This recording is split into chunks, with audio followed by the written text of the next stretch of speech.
آپ کے طور طریقے کو دیکھ کر، آپ کے انداز کو دیکھ کر، آپ کی صحبت کو اختیار کر کے کتنے لوگ قرآن اور حدیث کے قریب آئے ہیں۔ اگر آپ سے سوال کیا جائے تو آپ کیا جواب دیں گے؟ جواب ہوگا انا للہ و انا الیہ راجعون۔ ہم نے سب سے پہلے تمہارے کلچر کو ہم نے مٹا دیا، فیشن کے نام پر سب سے پہلے ہم نے تمہارے ماؤں اور بہنوں کے سروں سے آنچل کو ہٹا دیا، پردے کو ہم نے غلط تاثر دیا، اور تم مسلمان اس کو صحیح سمجھ کر آج مسلمان خاتون برقعے میں، حجاب میں، پردے میں اپنے آپ کو قیدی محسوس کرتی ہے۔ جوان کی قابلیت کو دیکھ کر اس کو نصیحت کرتے ہیں کہ بیٹا تم یہ کام مت کرنا، اس کی وجہ سے آج ہم برباد ہوئے ہیں، بیٹا تم یہ کام کرنا۔ بیٹا ہم نے اپنی جوانی میں، ہم نے اپنے بچپن میں ہم نے یہ نہیں سیکھا، ہم نے قرآن پڑھنا نہیں سیکھا، بیٹا آج تمہاری عمر ہے، تم یہ سیکھنا، تم وہ پڑھنا۔ یہ بزرگ ہماری تربیت کرتے ہیں، مگر افسوس آج ہم کیا ہے، آج ہمارا کیا معاملہ ہے؟ اگر کوئی بزرگ، اگر کوئی بڑی عمر والے شخص جو 50 سے زیادہ عمر ہو جائے، 45 سے زیادہ عمر ہو جائے، نصیحت کے لیے بلائیں گے بھی تو ہم آنکھ بھو چڑھاتے ہیں اور چلے جاتے ہیں۔ آج ہم نوجوانوں کی یہ بہت بڑی غلطی ہے۔ ان الحمد للہ نحمده ونستعینه ونستغفره ونعوذ باللہ من شرور انفسنا ومن سیئات اعمالنا ومن يهده الله فلا مضل له ومن يضلل فلا هادي له واشهد ان لا اله الا الله وحده لا شريك له واشهد ان محمدا عبده ورسوله اما بعد فان خير الحديث كتاب الله وخير الهدي هدي محمد صلى الله عليه وسلم وشر الامور محدثاتها وكل محدثة بدعة وكل بدعة ضلالة وكل ضلالة في النار فاعوذ بالله من الشيطان الرجيم بسم الله الرحمن الرحيم قاف والقرآن المجيد بل عجبوا أن جاءهم منذر منهم فقال الكافرون هذا شيء عجيب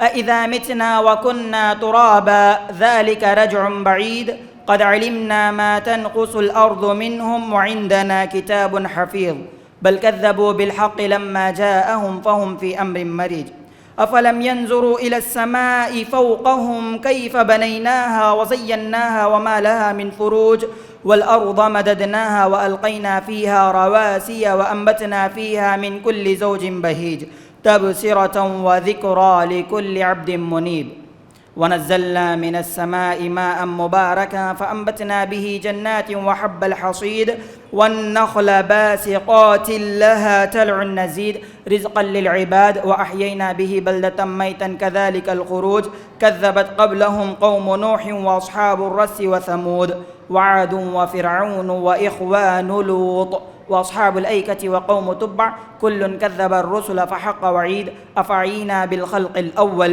بل هم في لبس من خلق جديد قال الله تبارك وتعالى فأعوذ بالله من الشيطان الرجيم بسم الله الرحمن الرحيم إنهم فتية آمنوا بربهم وزدناهم هدى وقال رسول الله صلى الله عليه وسلم شاب نشأ في عبادة الله وقال شاعر نہ جانے کون سی منزل کا راہی ہے تو، ہاں یہ رہبر نہیں رہزن کا ساتھی ہے تو، فرنگی جال میں پھانسا ہوا ماہی ہے تو، انہی افرنجیوں کی زیست کا حامی ہے تو، تیرے آبا پیمبر روشنی کے ساقی ایماں مگر افسوس انہی کے دین کا باغی ہے تو۔ تمام قسم کی حمد و ثنا، کبریائی بڑائی، بزرگی برتری، شان شوکت عزت جلالت مقام مرتبہ، ربوبیت الوہیت عبودیت ربانیت، تمام کی تمام رب کائنات کے لیے لائق اور زیبا ہے۔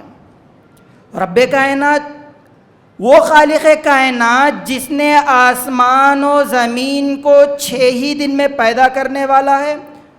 سورہ قاف کی آخری آیتوں میں تیار کرنے کے بعد، کائنات کو پیدا کرنے کے بعد جسے تھکان نے چھوا تک نہیں، وہ رب کائنات، وہ اللہ رب العالمین جس کی تعریفات ہم لکھنے بیٹھ جائیں، جس کے احسانات کو ہم شمار کرنے بیٹھ جائیں، اللہ کی قسم ہماری زبانیں جواب دے دیں گی، ہمارے ہاتھ تھک جائیں گے، ہماری زندگیاں ختم ہو جائیں گی، لیکن رب کائنات کی تعریفیں حمد و ثنا کبھی ختم نہیں ہوگی۔ معزز سامعین اکرام، اس حمد و ثنا کے بعد لاکھوں کروڑوں اربوں خربوں لامتناہی درود و سلام نازل ہو تمام انبیاء پر، خصوصاً میرے اور آپ کے آخری نبی احمد مجتبیٰ محمد مصطفیٰ صلی اللہ علیہ وسلم پر۔ معزز سامعین اکرام، یہاں ایک سوال پیدا ہونا چاہیے کہ نبی اکرم پر خصوصیت کے ساتھ درود و سلام کیوں؟ اگر ہم نبی اکرم صلی اللہ علیہ وسلم کی زندگی کا جائزہ لیں، آپ صلی اللہ علیہ وسلم کی سیرت کو پڑھیں، جو بھی لینگویج ہو پڑھیں، تو اللہ کی قسم نبی اکرم صلی اللہ علیہ وسلم کی تمام زندگی انسانوں کے لیے نمونہ آئیڈیل ہوگی۔ آپ صلی اللہ علیہ وسلم طائف کے پتھر کھائے، کس کے لیے؟ اگر ہم اپنے ذہن کو دوڑائیں جواب ملے گا انسانوں کے لیے، مسلمانوں کے لیے، ان لوگوں کے لیے جو جہنم کی راہ پر چل رہے ہیں۔ نبی اکرم صلی اللہ علیہ وسلم کو گالیاں دی گئی، آپ صلی اللہ علیہ وسلم کے راہ میں کانٹے بچھائے گئے، نبی اکرم روند کر آگے بڑھے، کس کے لیے؟ صرف اور صرف انسانوں کی رشد و ہدایت کے لیے، تاکہ انسان جنت کے راستے پر چلے۔ معزز سامعین اکرام، بزرگان اسلام، نوجوان ساتھیوں، پردہ نشین ماؤں اور بہنوں، اگر میں آپ سے سوال کر لوں، اگر آپ سے سوال کیا جائے گا کہ وہ کون ہے جس کی ناکامی سے پوری قوم ناکام ہوتی ہے، آپ سے سوال کر لیا جائے کہ وہ کون ہے کہ وہ درست رہے پوری قوم درست رہے گی، اگر وہ بگڑے پوری قوم بگڑ جائے گی، وہ کون ہے جن کے رگوں میں گرم خون کھولتا اور دوڑتا ہے، سوال کر لیا جائے تو انشاءاللہ آپ کا جواب ہوگا نوجوان یا جوان۔ اگر کسی قوم کی، کسی ملک کی حفاظت کی ذمہ داری کسی پر عائد کی جائے گی تو وہ جوان پر ہوگی۔ اگر جوان ملک کا مضبوط ہے تو اس ملک کو فتح کرنا یا اسے حاصل کرنا مشکل ہو جاتا ہے۔ تو اسی سے میرا آج کا موضوع جو میں آپ سے گفتگو کرنا چاہتا ہوں وہ موضوع ہے دور حاضر کا نوجوان اور ماضی کے حالات۔ ماضی اور حال کے نوجوان آج کا میرا موضوع ہے۔ معزز سامعین کرام، انسانی زندگی کے بتدریج ارتقاء میں ایک مرحلہ جوانی کا آتا ہے جس کو عربی میں شابن کہا جاتا ہے۔ یہ لفظ اتنا زور آور طاقتور ہے کہ جو شجاعت کو، صلابت کو، صداقت کو، عدالت کو اپنے اندر سموئے ہوئے رہتا ہے۔ الحمدللہ آج یہاں کئی ایک نوجوان جوان موجود ہیں۔ معزز سامعین کرام، اسلام نے نوجوانوں کو بڑی اہمیت دی ہے۔ کہنے والے نے کہا نوجوان یا جوان ریڑھ کی ہڈی ہے، بیک بون ہے، ریڑھ کی ہڈی ہے۔ حقیقت ہے کسی انسان کے جسم میں ریڑھ کی ہڈی ہو اور وہ کام نہ کرے تو وہ شخص بستر پر پڑا رہتا ہے، وہ کام نہیں کر سکتا، اور یہ نوجوان بھی ایسا ہی ہے۔ اب آپ پوچھ سکتے ہیں کہ قرآن میں کیا کہیں اس کا تذکرہ ہے؟ نوجوانوں، جوانوں، ہم قرآن پڑھتے ہیں الحمدللہ۔ بعض تو ایسے ہیں جو قرآن کے قریب بھی نہیں جاتے، ان کے گھر کا قرآن جس پر دھول جمی ہوتی ہے چیخ چیخ کر کہتا ہے نوجوان آ لے پڑھ سورۃ الکہف اٹھا۔ سورۃ الکہف میں نوجوانوں کا تذکرہ کیا گیا۔ کہف کے معنی غار ہوتے ہیں. نوجوانوں کا تذکرہ ہوا. انہم فتیۃ آمنوا بربہم وزدناہم ہدی. وہ چند نوجوان جو سورہ کہف میں ذکر کیا گیا ہے ایمان لائے. انہم فتیۃ، یقیناً چند نوجوان اس قوم کے، فتیۃ نوجوان، آمنوا بربہم اپنے رب پر ایمان لائے. انہم فتیۃ آمنوا بربہم وزدناہم ہدی، تو رب کائنات نے ان کے ایمان میں، ان کی ہدایت میں اضافہ کر دیا. وزدناہم ہدی، اور ہم نے ان کا جو ایمان تھا اس میں اور مضبوط کر دیا. جب لوگوں نے ان پر حملہ کیا، جب لوگ انہیں اسلام سے روکنے لگے، تو اللہ رب العالمین کے بتائے ہوئے راہ پر چلتے ہوئے غار میں پناہ لی. آپ نے غور کیا، وہاں چند نوجوان تھے جنہوں نے اسلام قبول کیا، جو اللہ کی راہ پر آ گئے، جنہوں نے توحید قبول کیا. نوجوانوں، یہ ہمارے لیے اس میں اسوہ بتایا گیا کہ جب پریشانی آئے راہ حق میں تو فوراً رب کائنات سے رجوع ہو جاؤ. رب کائنات تمہیں راہ بتلائے گا، جیسا کہ ان نوجوانوں کو رب کائنات نے غار کہف میں پناہ لینے کے لیے کہا. تو یہ نوجوان تھے. معزز سامعین، اگر وہی ایک نوجوان برائی میں ملوث ہونے والا ہے، کوئی خاتون شہوت کے لیے بلا رہی ہے، تب کیا کریں؟ نوجوان ہے. معزز سامعین کرام، اس کے لیے بھی رب کائنات نے قرآن مجید میں ارشاد فرما دیا. مگر افسوس کی بات یہ ہے کہ ہم قرآن سے دور ہیں. قرآن اپنی جگہ برحق ہے، رب کعبہ اپنی جگہ برحق ہے. نبی اکرم صلی اللہ علیہ وسلم نے اپنے تمام کے تمام اقوال فرما دیے احادیث مبارکہ کی روشنی میں. مگر افسوس ہم نوجوانوں پر، ہم جوانوں پر کہ ہم قرآن اور حدیث سے قریب نہیں ہوتے. معزز سامعین اکرام، اللہ رب العالمین نے سورہ یوسف میں ارشاد فرمایا، وغلقت الابواب، جب عزیز مصر کی بیوی نے دروازے بند کر دیے، وقالت حیت لک، اور کہا کہ قریب آ جاؤ. معزز سامعین، غور کر سکتے ہیں، تنہائی ہے. کیا ہے؟ تنہائی ہے. اور کیا ہے؟ کوئی دیکھنے والا نہیں. جو بھی کام وہ بنداز کیا جا سکتا ہے. لیکن وہ نوجوان جس کا نام یوسف ہے، اللہ اکبر، کہتے ہیں معاذ اللہ، میں اللہ کی پناہ چاہتا ہوں. یہ خوف، یہ خشیت، یہ تقوی، یہ ڈر ایک نوجوان کے دل میں تھا. معزز سامعین، کیا آج ہمارے نوجوان ایسے ہیں؟ اگر ان کی تنہائیوں میں ان کا موبائل لے کر دیکھا جائے تو کیا حالت ہمارے سامنے آئے گی؟ معزز سامعین کرام، اگر برا لگے تو میں معافی چاہتا ہوں. آج کا نوجوان، آج کے جوان برائیوں کے قریب ہوتے جا رہے ہیں.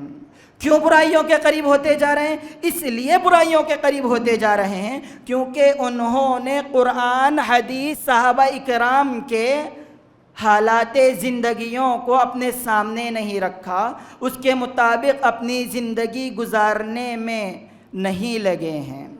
معزز سامعین کرام، تنہائی میں یوسف علیہ السلام ہیں، دعوت و تبلیغ میں ابراہیم علیہ السلام ہیں.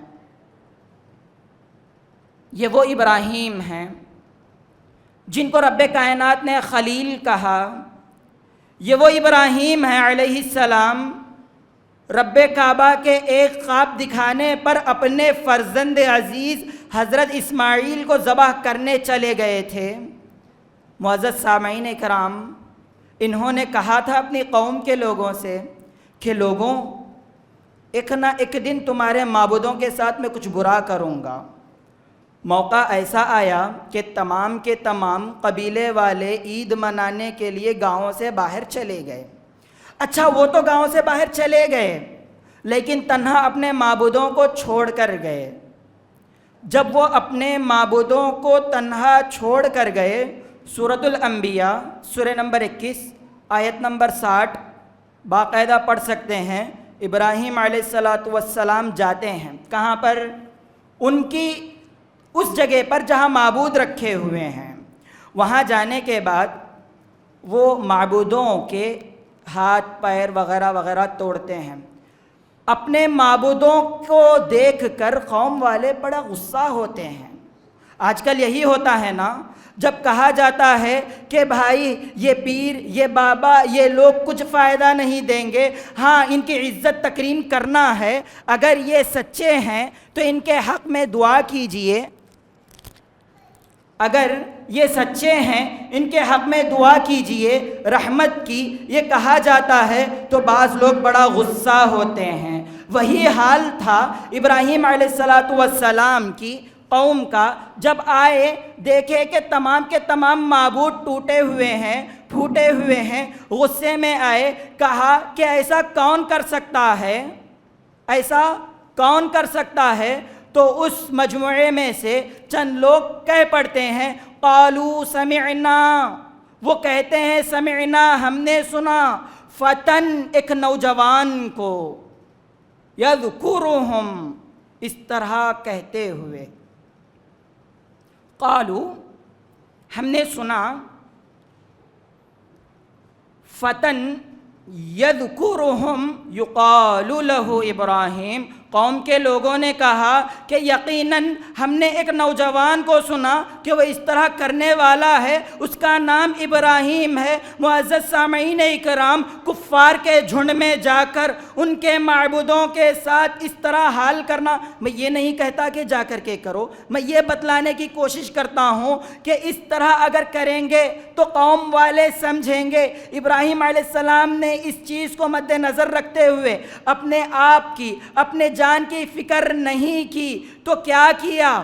جا کر ان کو حق پہنچانے کے لیے معبودوں کو توڑا۔ جب ان کا تذکرہ آیا، آپ جانتے ہیں، آپ اولو الالباب ہیں، ابراہیم علیہ السلام کو آگ میں ڈالا گیا۔ معزز سامعین کرام، کہنا مقصود یہ ہے کہ تمام کی تمام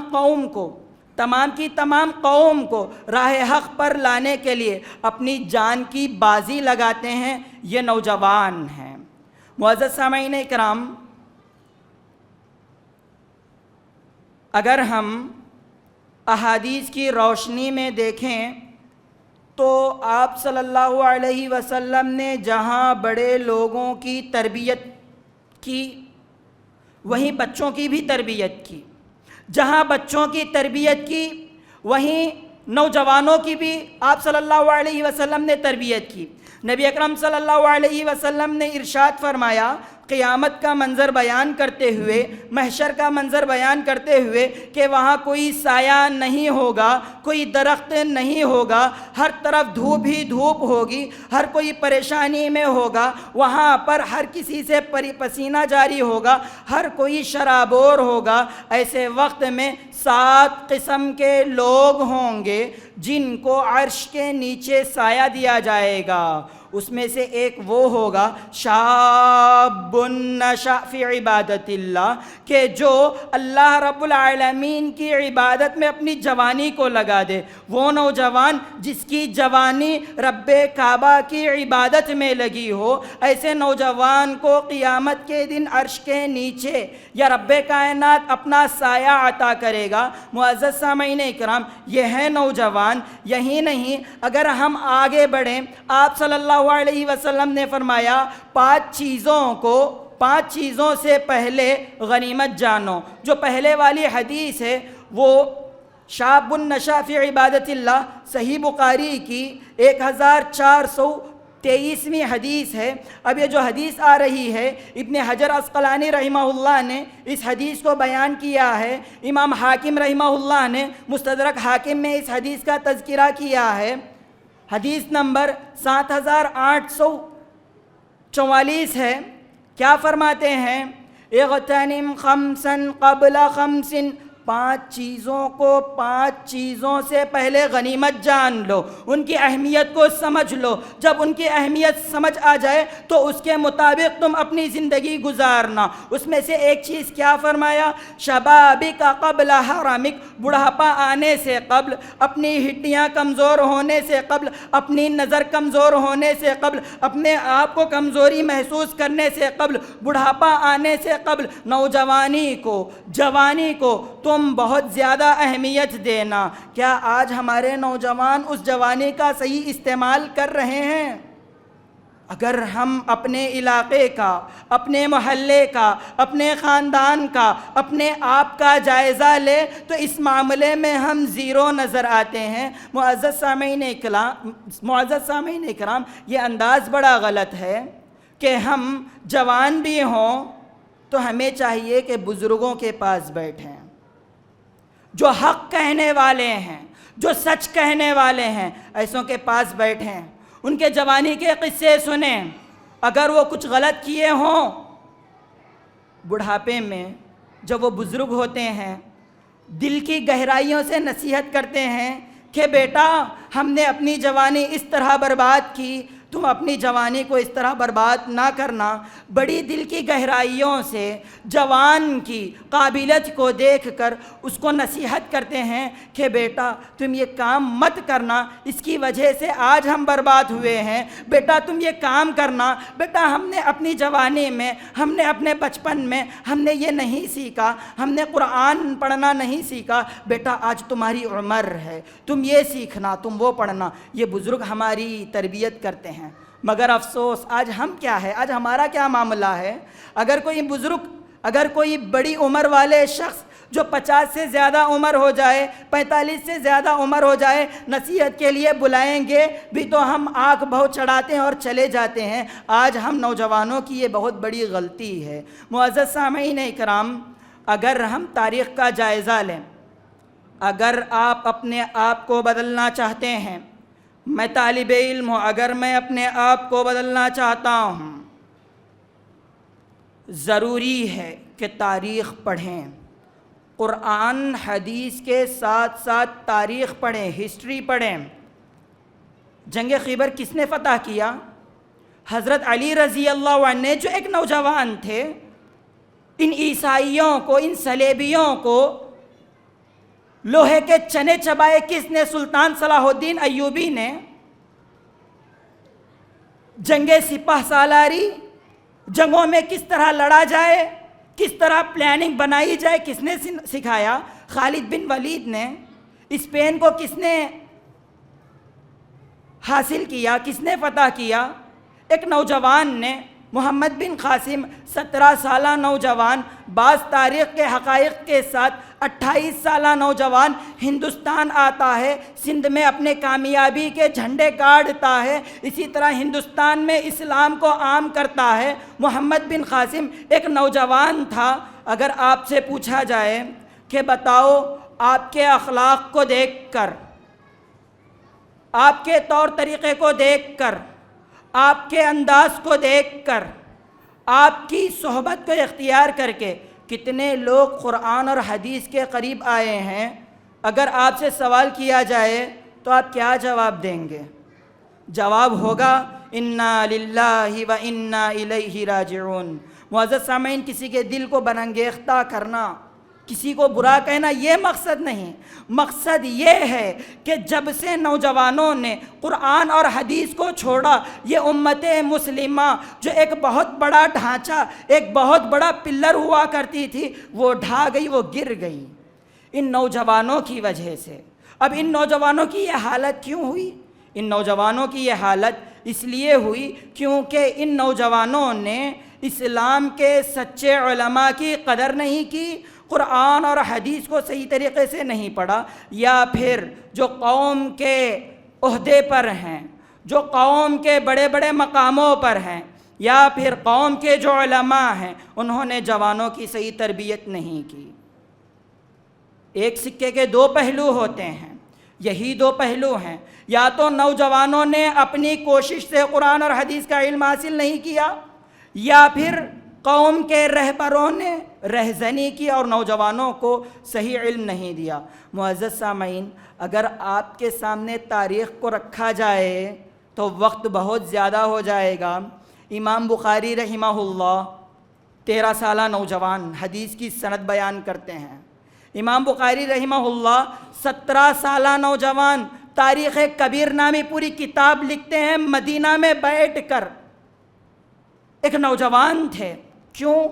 اس لیے کہ انہوں نے اپنے آپ کو اللہ کی اور اس کے رسول کی اطاعت کے لیے لگا دیا تھا۔ اور آج ہمارا یہ حال ہے کہ ہم قرآن سے بھی دور، حدیث سے بھی دور، علماء حق سے بھی دور، اور اپنے آپ کو بڑا سمجھتے ہیں، اور اسلام کے جو روشن چراغ ہمارے درمیان موجود ہیں بزرگان اسلام، ان سے بھی دور ہوتے جاتے ہیں۔ ہم میں اور ان میں یہی فرق تھا۔ معزز سامعین، اگر ہم جائزہ لیں اپنے ماحول کا تو چند دن قبل یا چند لمحوں قبل یا چند مہینوں قبل فرانس میں ایک واقعہ پیش آیا گستاخ رسول صلی اللہ علیہ وسلم کا۔ اس کے اگینسٹ میں کئی ایک نوجوان صرف چند دنوں کے لیے اٹھے، پوسٹرز لگا دیے، ذمہ داری ختم۔ کیا یہی آج کا نوجوان؟ نبی اکرم صلی اللہ علیہ وسلم کے زمانے میں اگر کوئی گستاخی کرتا تو کیا کرتے ہیں؟ نمبر 1، خود قرآن اور حدیث پر پہلے عمل کرنا شروع کرتے ہیں۔ جب یہ گستاخی ہوئی، کتنے نوجوان ہیں، کتنے بزرگ ہیں، صرف وقتی طور پر اٹھے اور اس کے بعد خاموش ہو گئے۔ اب کیا ہے مسئلہ؟ عام زبان میں کہیں گے تو ٹھنڈا ہے مسئلہ، اللہم احفظنا۔ آج ہماری یہ حالت۔ تو معزز سامعین اکرام، کہنے کا یہ مقصد ہے کہ اگر کامیابی چاہتے ہیں، یہ جو فرقوں کے تنازعے ہیں، یہ جو جماعتوں کے جھمیلے ہیں، ایک ہی ایک چیز سے رد ہو جائیں گے۔ وہ ایک چیز کیا ہے؟ قرآن مجید میں اس کا جواب بھی دے دیا گیا، اطیعوا اللہ و اطیعوا الرسول و اولی الامر منکم۔ اللہ کی اور اس کے رسول کی اطاعت کر لو، اور وہ لوگ جو تمہیں اولو الامر ہیں، جو قرآن اور حدیث کی روشنی میں صحیح راہ دکھاتے ہیں، ان کی راہ پر تم آ جاؤ۔ آج ہم میں سے کتنے ہیں کہ جو اس راہ پر چل رہے ہیں؟ اگر کہا جائے تو نہیں، ہمارے فلاں عالم نے کہا ہے کہ فلاں کے قریب بھی مت جانا، اور وہ فلاں کون ہے آپ اچھا جان سکتے ہیں۔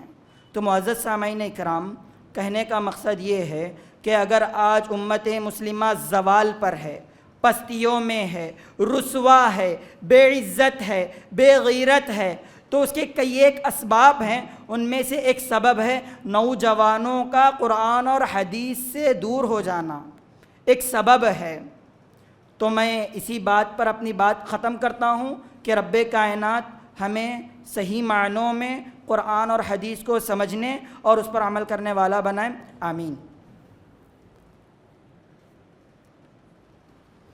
ان الحمد للہ نحمده ونستعینه ونستغفره ونعوذ باللہ من شرور انفسنا ومن سیئات اعمالنا ومن يهده الله فلا مضل له ومن يضلل فلا هادي له واشهد ان لا اله الا الله وحده لا شريك له واشهد ان محمدا عبده ورسوله ان الله وملائكته يصلون على النبي يا ايها الذين امنوا صلوا عليه وسلموا تسليما اللهم صل على محمد وعلى آل محمد كما صليت على إبراهيم وعلى آل إبراهيم إنك حميد مجيد اللهم بارك على محمد وعلى آل محمد كما باركت على إبراهيم وعلى آل إبراهيم إنك حميد مجيد۔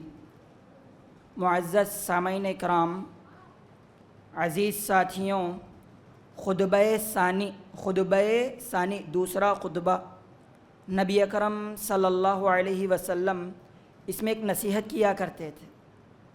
بارہا بتایا جا چکا ہے، چونکہ آپ صلی اللہ علیہ وسلم نصیحت کرتے تھے، وہی نصیحت دہرانا میرا کام ہے۔ اگر کوئی اکیلے مل جائے یا پھر مجموعہ ہو، نبی اکرم فرماتے اتقوا اللہ حیثما کنت. اللہ کی قسم، اللہ کی قسم، اللہ کی قسم، اگر ہم لوگ اس نصیحت کو صحیح طریقے سے سمجھیں گے، اس نصیحت پر صحیح طریقے سے عمل کرنا شروع کر دیں گے، یہ جو مسلمانوں میں اتحاد کا فقدان ہے، یہ جو مسلمان فرقہ واریت میں مبتلا ہیں، یہ جو مسلمان ایک دوسرے کو کافر کہہ رہے ہیں، یہ سب مٹ جائے گا، یہ سب ختم ہو جائے گا صرف اور صرف ایک نصیحت کو سمجھنے سے. کیا ہے اس کا ترجمہ؟ اس کا ترجمہ ہے اتقوا اللہ، تم سب اللہ سے ڈرو، اللہ کا خوف کھاؤ. اتقوا اللہ حیثما کنت، تم جہاں کہیں بھی رہو. کسی عالم کے پاس ہیں، سوال کر رہے ہیں، اگر رب کعبہ کا ڈر دل میں رہا تو دل کہے گا کہ اس کا جواب کچھ ڈاؤٹ دکھ رہا ہے، چلو فلاں عالم سے پوچھیں گے جو قرآن اور حدیث کی روشنی میں بتلاتا ہے. اگر دل میں خوف رہا، اگر دل میں اللہ کی خشیت رہی، عمل کرنے سے پہلے دل چیخ چیخ کر کہے گا کہ یہ جو عمل کر رہا ہے، یہ تیرا عمل قرآن اور حدیث کے خلاف جا رہا ہے، شاید تو پہلے اس کی تحقیق کر لے. معزز سامعین، اگر دل میں خوف رہا، اللہ کا تقوی اس دل میں بس گیا، ڈر گیا، جو بھی عمل کرے اس سے پہلے وہ یہی سوچے گا کہ یہ عمل کیا جنت کو لے جانے والا ہے یا جہنم کو لے جانے والا، یہ عمل کیا قرآن سے ثابت ہے یا یہ عمل کیا حدیث سے ثابت ہے. اس کا دل کہے گا. اگر کوئی سفر میں ہے، رب کعبہ سے ڈرنا چاہیے. حیثما کنت، تم جہاں کہیں بھی رہو، گھر میں ہے، فنکشن میں ہے، اللہ رب العالمین سے ڈرو. نہیں ہاسپٹل میں کسی کی عیادت کے لیے گئے ہو، اللہ سے ڈرو. نہیں مسجد میں اللہ کی عبادت کے لیے آئے ہو، رب کعبہ سے ڈرو. نہیں بازار میں ہو، کوئی چیز خرید رہے ہو، اللہ رب العالمین کا خوف کھاؤ. یہ جب چیزیں آ جاتی ہیں تو انسان ہر طرح کے گناہ سے بچ جاتا ہے. معزز سامعین، نوجوانوں کی اتنی اہمیت فضیلت ہے تو آخری بات کہتا ہوں کہ آج نوجوانوں کی ذمہ داریاں کیا ہے؟ صرف یہ کہ وہ کرکٹ دیکھے، صرف یہ کہ وہ صرف موویز دیکھے؟ کیا آج کے نوجوان کی یہی ذمہ داری ہے کہ وہ صرف کالجز میں رہے اور صرف کالجز کی پڑھائی پڑھے؟ نہیں. کلکم راع وکلکم مسئول عن رعیتی، ہر ایک اپنے آپ میں ذمہ دار ہے، ہر ایک سے اس کا سوال کیا جائے گا. فرمایا کنتم خیر امت اخرجت للناس تأمرون بالمعروف وتنہون عن المنکر. دعوت و تبلیغ کی ذمہ داری نوجوانوں پر ہے، گھر کے درست کرنے کی ذمہ داری نوجوانوں پر ہے. کنتم خیر امت، تم بہترین قوم ہو جو لوگوں کے لیے تیار کی گئی ہو، اس لیے کہ تم بھلائی کی طرف بلاتی اور برائی سے روکتی ہو. معزز سامعین کرام، نوجوان اگر سدھر جائے تو انشاءاللہ تمام کی تمام قوم سدھرے گی. میں اپنی ایک آخری بات، ایک یہودی کا خط جو اس نے لکھا امریکہ کا، پیش کر کے میں اپنی بات ختم کرتا ہوں. کہ ایک یہودی لڑکا کہتا ہے کہ میں یہودی ہوں، اس پر فخر ہے مجھے، اس لیے کہ تم مسلمان ہو، ہم نے سب سے پہلے تمہارے کلچر کو ہم نے مٹا دیا. فیشن کے نام پر سب سے پہلے ہم نے تمہاری ماؤں اور بہنوں کے سروں سے آنچل کو ہٹا دیا، پردے کو ہم نے غلط تاثر دیا، اور تم مسلمان اس کو صحیح سمجھ کر آج مسلمان خاتون برقعے میں، حجاب میں، پردے میں اپنے آپ کو قیدی محسوس کرتی ہے. ہم نے تمہارے نوجوانوں کو برباد کرنے کے لیے طرح طرح کے لباس کے فیشن نکالے اور طرح طرح کے ہم نے انٹرنیٹ کے اوزار نکالے تاکہ لوگ، خاص کر مسلمان نوجوان، نیست و نابود ہو جائے اور وہ مسلمان تو رہے لیکن پر نام کا مسلمان رہے. اگر اسی چیز کو سلطان صلاح الدین ایوبی کے دور میں لے جایا جائے تو ایک کمانڈر نے کہا تھا کہ مسلمانوں کو میدان جنگ میں ہرانا ناممکن ہے، اگر ان کو ہرانا ہے تو پہلے ان کے عقائد کو برباد کرو. یہ جو اللہ پر توکل رکھے ہیں، اللہ پر عقیدہ رکھیں، پہلے اس عقیدے کو برباد کرو. اس کے بعد ان میں بے حیائی، ان کے نوجوانوں میں شرم و حیا کو مٹا دو. شرم و حیا کو مٹا دو، اس کے بعد مسلمان میدان جنگ میں نہیں ٹک سکیں گے۔ جب فلسطین مسلمانوں کے ہاتھ آیا، مسجد اقصی مسلمانوں کے ہاتھ آئی، مسلمان خوش تھے، پھر بے حیائی میں ملوث ہو گئے، اس کے بعد مسلمانوں کے ہاتھ سے زوال شروع ہوا اور مسلمان برباد ہو گئے اور بغداد میں خون بہایا گیا، مسلمانوں کا خون بہایا گیا۔ وجہ کیا تھی؟ صرف اور صرف کئی ایک وجوہات ہوں گے، اس میں سے اصل وجہ قرآن اور حدیث سے دوری ہے۔ تو نوجوانوں، آج کا یہی پیغام ہے۔ کہنے والے کہیں گے کہ قرآن اپنی طرف سے نہ پڑھنا، پڑھو، ایک آیت دو آیت پڑھو، پڑھنے کے بعد رب کعبہ سے دعا کرو کہ اے اللہ میں نے یہ 2 آیتیں پڑھی ہے، میں نے یہ چند آیتیں پڑھی ہے، اس کے عوض مجھے ہدایت دے دے، مجھے توفیق دے دے۔ اے اللہ ان لوگوں کی راہ پر چلا جن پر تو نے انعام کیا، صراط الذین انعمت علیہم، اور ان لوگوں کی راہ سے بچا جن پر تو نے غضب نازل کیا، غیر المغضوب علیہم ولا الضالین۔ دعا کر سکتے ہیں، اللہ رب العالمین ہدایت دے گا، لیکن ہم نے ان تمام چیزوں کو پرے رکھ دیا اور اپنے امام اپنی مولوی ان چیزوں میں پڑے رہے، جس کی وجہ سے شیطان نے اچھا خاصا گیم کھیلا اور ہم نوجوانوں کو برائی کی راہ پر لگا دیا، جس کی وجہ سے امت محمدیہ زوال پذیر ہو گئی۔ تو کہنے کا یہی مقصد ہے کہ ایک دل سے، خوف سے قرآن اور حدیث کی طرف اگر ہم آ جائیں گے، صحیح معنوں میں رسول اکرم صلی اللہ علیہ وسلم کو لقد کان لکم فی رسول اللہ اسوۃ حسنہ، فی رسول اللہ اسوۃ حسنہ، یہ مان کر نبی اکرم کو اپنا آئیڈیل بنائیں تو انشاءاللہ ہم سے کامیابی دور نہیں ہے۔ شرط یہی ہے کہ ہم اللہ کی طرف، رسول اللہ کی طرف آئیں، صحابہ اکرام کی زندگیوں کو پڑھیں، تاریخ کا لٹریچر پڑھیں، ہمیں اس کی آج اشد ضرورت ہے۔ دوسری اشد ضرورت متحد ہونے کی ہے، وگرنہ یہ قومیں ہمیں مٹانے پر تلی ہوئی ہیں۔ آخر میں رب کعبہ سے یہی دعا ہے کہ اللہ رب العالمین ہمیں صحیح معنوں میں قرآن اور حدیث پر عمل کرنے والا بنا۔ اے اللہ ہم کئی ایک اختلافات میں گھرے ہوئے ہیں، اے اللہ ان اختلافات سے ہمیں نجات عطا فرما۔ اے اللہ ہمیں صحیح معنوں میں صحابہ اکرام کے راستے پر چلنے والا بنا۔ اے اللہ ہم تک آج تک ہم نے جو کیا سو کیا، آج سے اب سے سدھر کر قرآن اور حدیث کے مطابق زندگی گزارنے والا بنا۔ اے اللہ اس راہ پر چلا جس سے جنت ملتی ہے، اے اللہ اس راہ سے ہماری حفاظت فرما جس پر جہنم رکھی گئی ہے۔ اے اللہ ہماری ہر خطا جو ہم نے جان کر یا انجانے میں کی ہے اسے معاف فرما۔ اے اللہ آج امت محمدیہ پر ہر طریقے سے وار کیا جا رہا ہے، اے اللہ ان دیکھے اندیکھے واروں سے امت مسلمہ کی حفاظت فرما۔ اے اللہ ہمیں قبر کے عذابات سے بچا، جہنم کے عذابات سے بچا۔